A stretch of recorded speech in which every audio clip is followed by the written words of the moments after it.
আসসালামু আলাইকুম। আশা করি আপনারা সকলেই ভালো আছেন। যে যেখান থেকে আমার ভিডিওটি দেখছেন সকলকে জানাচ্ছি স্বাগতম। আজ আমি তৈরি করে দেখাবো হোটেল স্টাইলে চিকেন গ্রিল। তো বাসায় আপনারা খুব সহজভাবে কিভাবে চিকেন গ্রিল তৈরি করবেন সেই রেসিপিটি আপনাদের সাথে শেয়ার করছি। তো চলুন তাহলে দেখে নেই। প্রথমে আমি এখানে 1 কেজি 200 গ্রাম চিকেন নিয়ে নিয়েছি এবং চিকেনটাকে খুব ভালো করে ধুয়ে কিন্তু পরিষ্কার করে নিয়েছি। এবার চিকেনের বুকে যে মাংসগুলো আছে সেখান থেকে আমি একটা চাকুর সাহায্যে ডিপ করে কেটে দিচ্ছি যেন হাড় পর্যন্ত কাটাটা চলে যায়। তো আপনারা কিন্তু দেখে বুঝতে পারছেন আমি কিভাবে কেটে নিয়েছি। এভাবে কেটে নিলে চিকেনের মাংসের ভিতরে কিন্তু মশলাটা ঢুকে যাবে, সেজন্য কিন্তু খেতে বেশি ভালো লাগবে।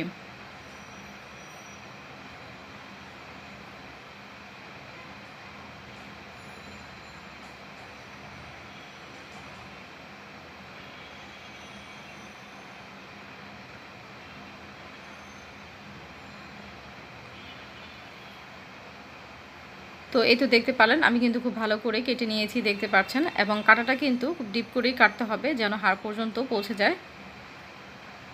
এবার আমি একটা সাইডে রেখে দিচ্ছি। আমি একটা মশলা তৈরি করে নেব। এখানে নিয়ে নিচ্ছি আমি এখানে 2টা পেঁয়াজ বাটা নিয়েছি, 3 টেবিল চামচের মতো হবে। দিয়ে দিচ্ছি আদা রসুন বাটা 2 চা চামচ। দিয়ে দিচ্ছি এখানে কাবাব মশলা 2 চা চামচ। দিয়ে দিচ্ছি গরম মশলার গুঁড়া 1 চা চামচ। লাল মরিচের গুঁড়ো দিয়ে দিচ্ছি 1.5 চা চামচ। আপনারা যদি ঝাল বেশি খেতে পছন্দ করেন আর একটু বাড়িয়ে দিতে পারেন। ভাজা জিরার গুঁড়া দিয়ে দিয়েছি 1 চা চামচ এবং লবণ দিয়ে দিচ্ছি পরিমাণ মতো। টক দই দিয়েছি, সয়া সস দিয়েছি 2 চা চামচের মতো, মিক্সড ফ্রুট জেলি দিয়েছি 1 চা চামচ। আপনারা এখানে অরেঞ্জ জেলিটাও ব্যবহার করতে পারেন। দিয়ে দিচ্ছি জলপাই আচারের মশলা তেল সহ। আপনারা অবশ্যই চেষ্টা করবেন জেলি এবং আচারের মশলা তেল সহ দেওয়ার জন্য। এখন দিয়ে দিয়েছি টমেটো সস, এখানে 2 চা চামচের মতো টমেটো সস দিয়েছি। এবার সমস্ত উপকরণগুলো খুব একসাথে খুব ভালো করে মিক্স করে নিচ্ছি। মশলাটা কিন্তু হাত দিয়ে খুব ভালো করে মিক্স করে নিতে হবে।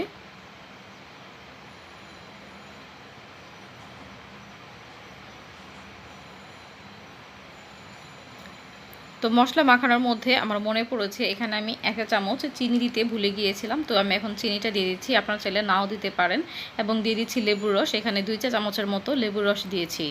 এবং লেবুর রস এবং চিনি দিয়ে আমি আবারও খুব ভালো করে মিক্স করে নিব। আপনারা এখানে ফুড কালার ব্যবহার করতে পারেন, তবে আমি আজকে ফুড কালার ব্যবহার করছি না। ফুড কালার ব্যবহার করলে কিন্তু কালারটা দোকানের মতোই আসবে। হোটেলগুলোতে গ্রিলের কালারটা যেরকম আসে ওই রকমই একটা আসবে ফুড কালার দিলে। তো আমি এখানে কোনো ফুড কালার ব্যবহার করছি না। তো এবার চিকেনটা দিয়ে দিচ্ছি। এবার চিকেনের সাথে মশলাগুলোকে খুব ভালো করে মিক্স করে নিচ্ছি। দেখতে পাচ্ছেন কাটা যে অংশগুলো আছে সেগুলোর মধ্যে কিন্তু খুব ভালো করে আমি মশলাগুলো ঢুকিয়ে দিচ্ছি।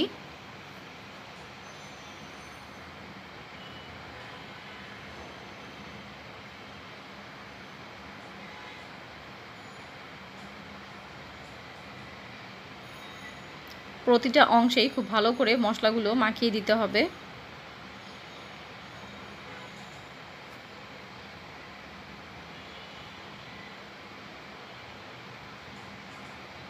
আমি চিকেনের ভিতরেও কিন্তু মশলাগুলোকে খুব ভালো করে ঢুকিয়ে দিচ্ছি।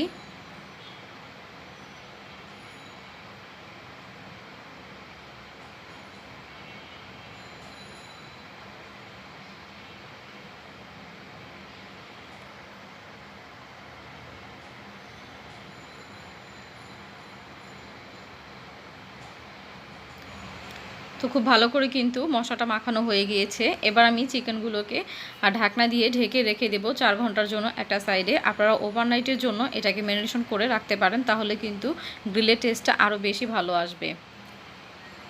তো এবার পা দুটোকে আমি একটি সুতোর সাহায্যে বেঁধে দিব যেন পাগুলো ছড়িয়ে না যায়।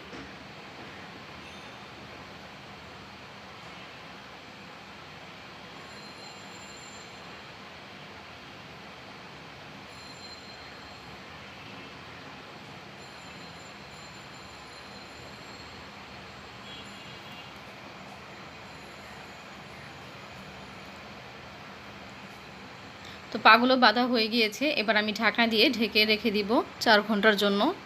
ফিরে আসছি 4 ঘন্টা পর। তো 4 ঘন্টা পর ফিরে এসেছি আমি। এবার চিকেনের গা থেকে আমি মশলাগুলোকে খুব ভালো করে সরিয়ে নিচ্ছি, দেখতে পাচ্ছেন, কারণ মশলাগুলো সহ যদি আমি গ্রিল করতে দিই তাহলে মশলাগুলো কিন্তু পুড়ে যাবে এবং চিকেনটা ভিতরে কাঁচা থাকবে। এবং এর উপর দিয়ে আমি সরিষার তেল দিয়ে দিচ্ছি। এই তেলটা আপনারা প্রথম পর্যায়েও দিতে পারেন, আমার খেয়াল ছিল না তাই আমি শেষ পর্যায়ে দিয়েছি, কোনো সমস্যা নেই এতে।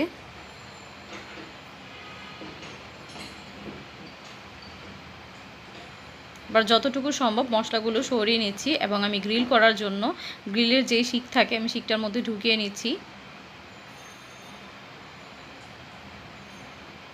আজকের গ্রিলটি আমি ওভেনে তৈরি করে নিব।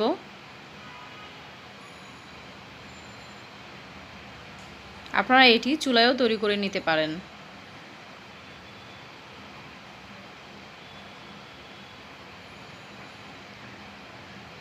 তো গ্রিলের শিকটি প্রথমে আমি এভাবে লাগিয়ে নিয়েছিলাম, তারপর দেখলাম যে এটা উল্টো হয়েছে লাগানোটা, তারপর আমি কিন্তু আবারও ঠিক করে লাগিয়ে নিয়েছিলাম।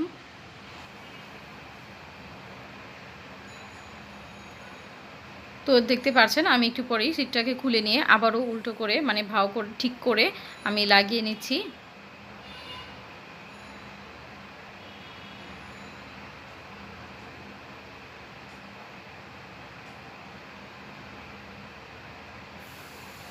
তো এইভাবে আমি সেট করে নিচ্ছি।